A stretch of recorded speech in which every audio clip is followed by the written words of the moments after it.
This is a quick talk about selections. The selections tools are all right here. Right here is the Marquee Tool, the Lasso, and then the Quick Selection and Magic Wand. You'll rarely find yourself using the rectangular marquee or the elliptical one unless you're trying to make a selection of that type, which is a perfect rectangle or a circle or an oval. I don't find myself using the lasso tool very much either, and Polygon magnetic lasso even less. The magic wand and the quick selection tool are very common. These are color-based selections. So let's start off with that. Basically, what is a selection? It's selecting a specific layer. Always be aware of what layer. This happens to be this layer 2 in my example.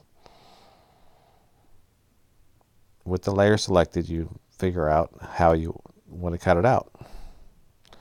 So I have the original. I'll make a copy of layer 2 here. In fact, let me name this one Gremlin, and we'll name this City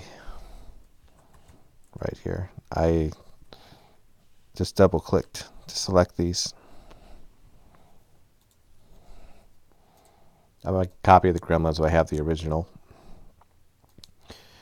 and I'll make sure that this layer is turned off and that this layer right here is selected. If this layer were turned on, this would get confusing.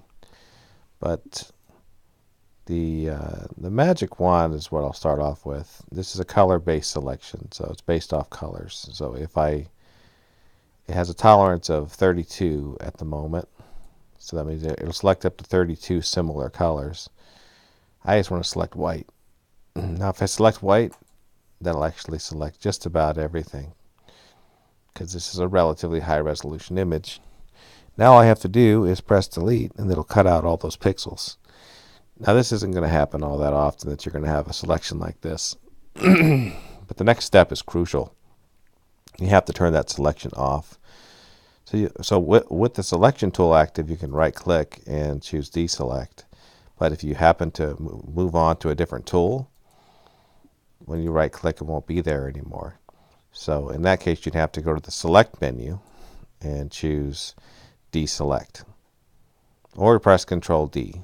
But either way, it's very important that you turn the selection off. I want to press Control Z to return to the selection. I want you to notice that if I tried to do something else, I wouldn't be able to do much of anything. If I try to even paint with a paintbrush out here, I can't. I can only paint inside of the selection.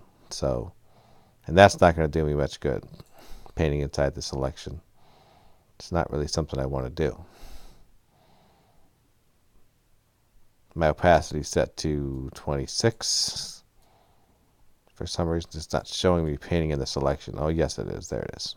I had the white area selected. I forgot I actually didn't select the gremlin. Selected the white area around him. But I can't paint outside that area. So I'm going to go to select and deselect now that my point's been made. And that's one way to make a color-based selection. And our gremlin's relatively cut out, except for the little mistake I made there somehow. And if I want to get rid of that, I can use my eraser tool, or I can make a selection of it again, like so. I'll press delete, and there you have it. So that's one selection tool that's pretty commonly used. Let me go ahead and delete that, and we'll take a look at this again. And let's say this time you tried the quick selection tool. Well, the quick selection is a little bit smarter. I'm going to make this brush a little bit smaller by pressing the left bracket keys. So whatever area I select, it actually looks at the colors that are inside that circle, and it tries to make a selection out of those colors.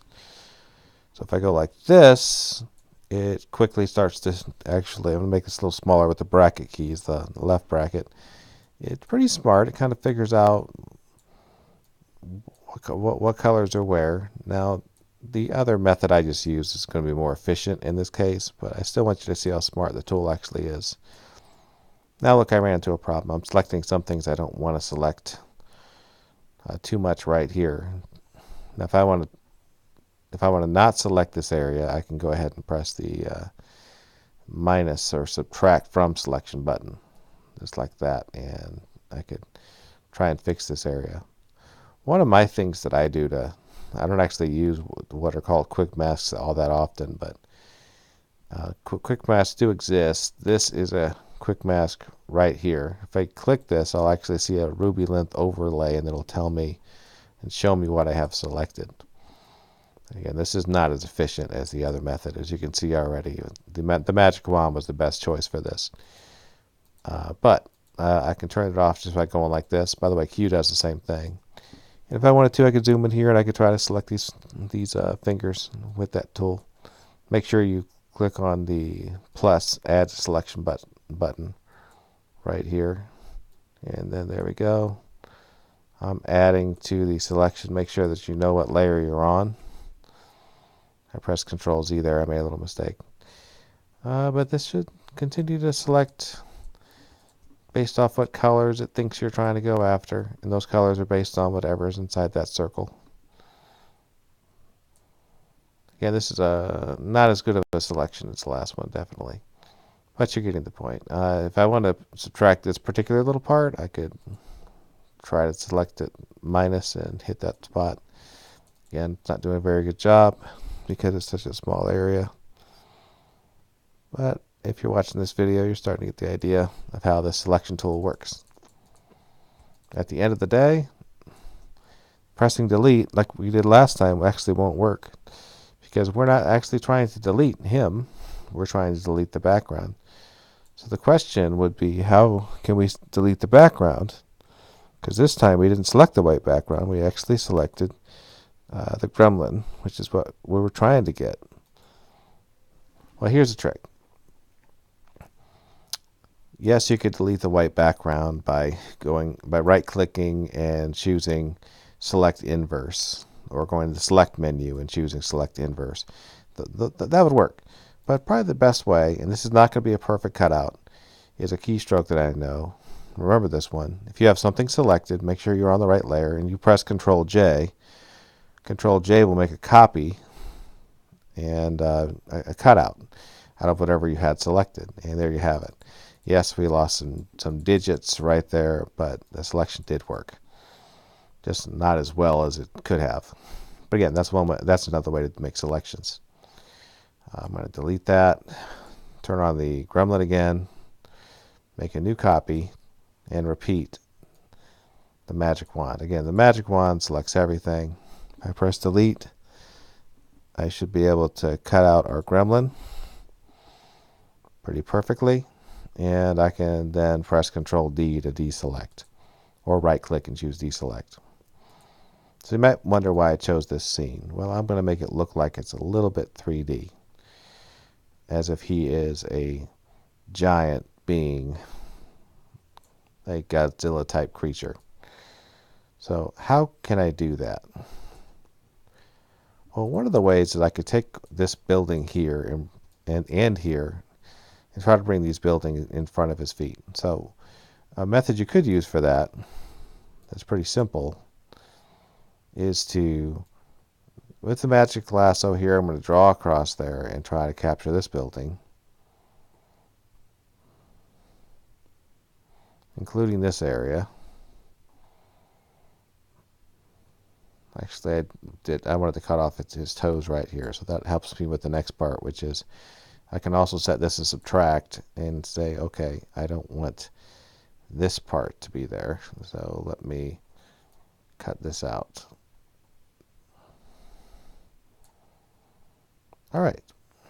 With that much said, I'll turn off the gremlin, go to the city, and once again press Control J. So this is a building I'm going to pull in front of my gremlin, and there you have it. Where his toe is right there, I was going to cut out another part of this building. Let me back up. I didn't need to cut that extra piece out. Actually, my mistake. I'm going to press Control J and then drag this in front of there. And there we go. Yes, I could have cut his leg off, but this is a little bit smarter, if you ask me. where this building runs into his arm right there. If I cared to, I could continue to create this illusion of depth using overlap by cutting off this piece. This looks pretty straight to me, but it's probably not perfectly straight. I could use the Marquee, but I'm going to use this other guy called the Polygon Lasso. You just click here, and then move all the way down to here. By the way, if you press the space bar, you can use the hand tool. All the way down to here, and then I'll click. Come over here, click, and work my way back up, because I need to close this thing back up. Click, and that little circle means I can close this, and there you go. Then I'll select the city, press Ctrl J, and then this piece I'll also put in front of our gremlin who I've cut out. Ooh, little mistake right there. That's I don't want to crop that. There you go. That was the crop tool I accidentally turned on. All right, again, we've got a little bit of an illusion of depth now with that little trick I just pulled. I do think that I'd probably have to do something with this other foot to really get that to work, but I think I'm just going to ignore that part because you get the idea, or you should. Okay, so that's a little bit on selections. We learned how to deselect. We've learned how to use the different tools. Yes, we could go. We can dig deeper, but this should give you a great idea of some of the things you can do. By the way, it is worth mentioning if you that the methods that you may be using right now. It's just an assumption that you might be using these. But if you use the eraser tool, you can cut things out. We select the gremlin, just like that. This is something we've talked about in class already. The issue with that is the amount of control that you have. The color-based selection is obviously much quicker and more efficient,